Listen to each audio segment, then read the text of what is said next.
안녕하세요. 골똘 자녀교육입니다. 추운 날씨에 다들 건강하게 잘 지내시는지요? 제 아이가 카이스트 입학한 지도 벌써 2년이 지나가 버렸습니다. 코로나가 갑자기 시작되고 학교에 들어가 보지도 못하고 입학식도 못하고 6개월을 집에서 지내면서 온라인으로 수업을 들었습니다.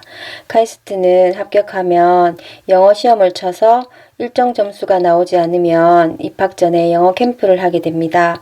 제 아이는 정말 아슬아슬하게 턱걸이를 해서 영어 캠프는 가지 않았지만 학교 다니면서 2년 동안 학기마다 계속 영어 수업을 들었습니다.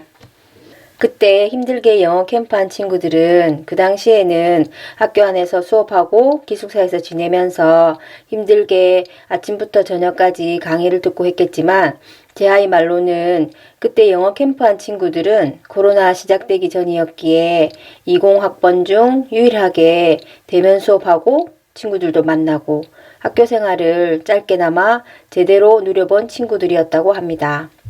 캠프 마치고 친구들과 놀러도 다니고 하면서 즐거운 추억을 만들었다고 합니다.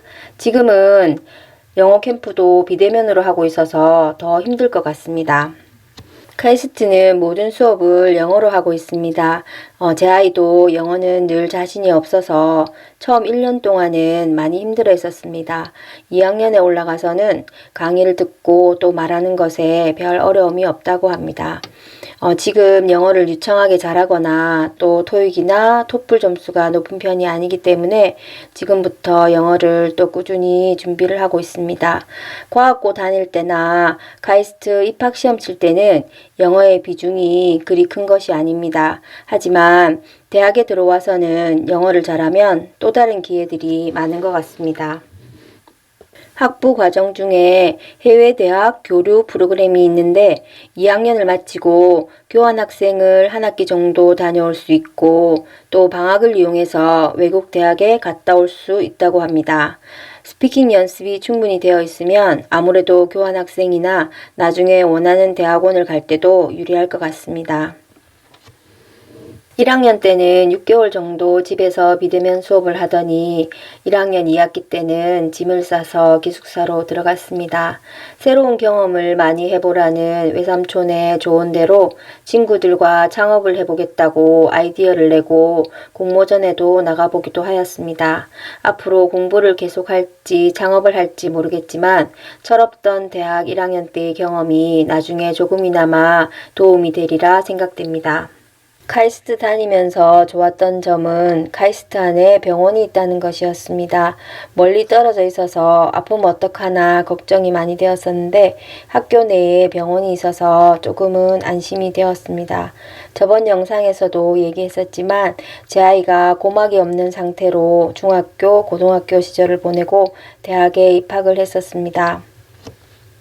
고막 재생 수술을 해야 하는데 수술하고 치료하는 기간이 6개월 정도 걸린다는 얘기를 듣고는 수술 시기를 언제로 해야 하나 고민을 많이 했었습니다.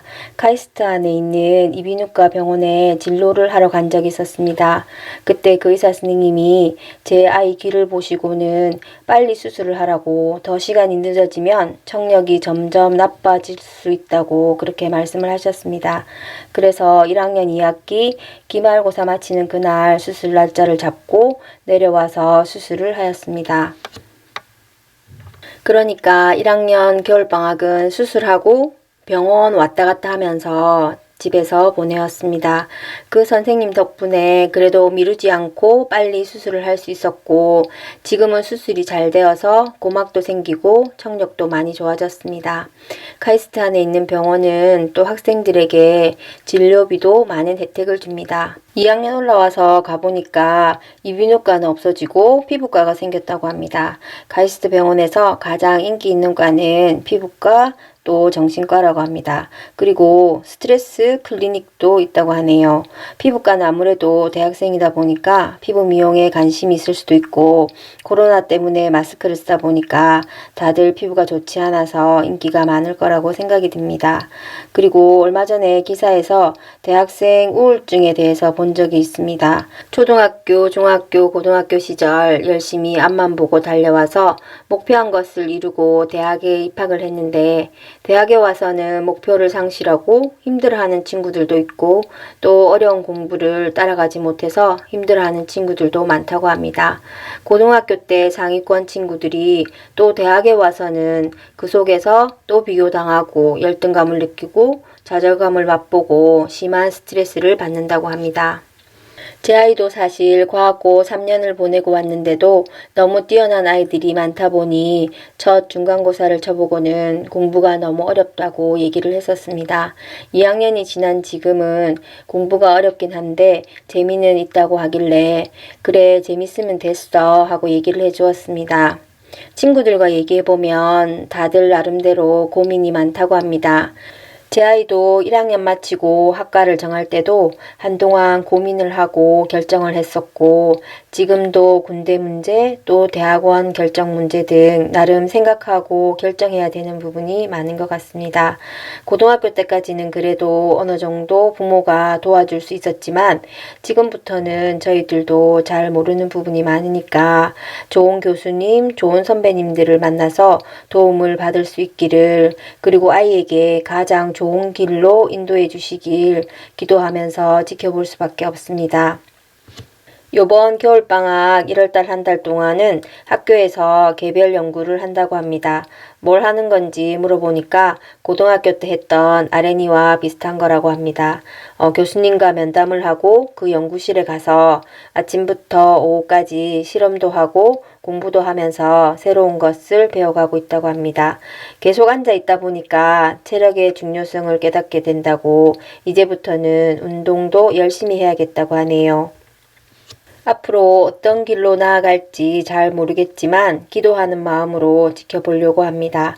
새해에는 각 가정마다 자녀분들의 꿈꾸고 목표하는 일들이 꼭 이루어지길 소원합니다. 추운 날씨에 모두 건강하시고요.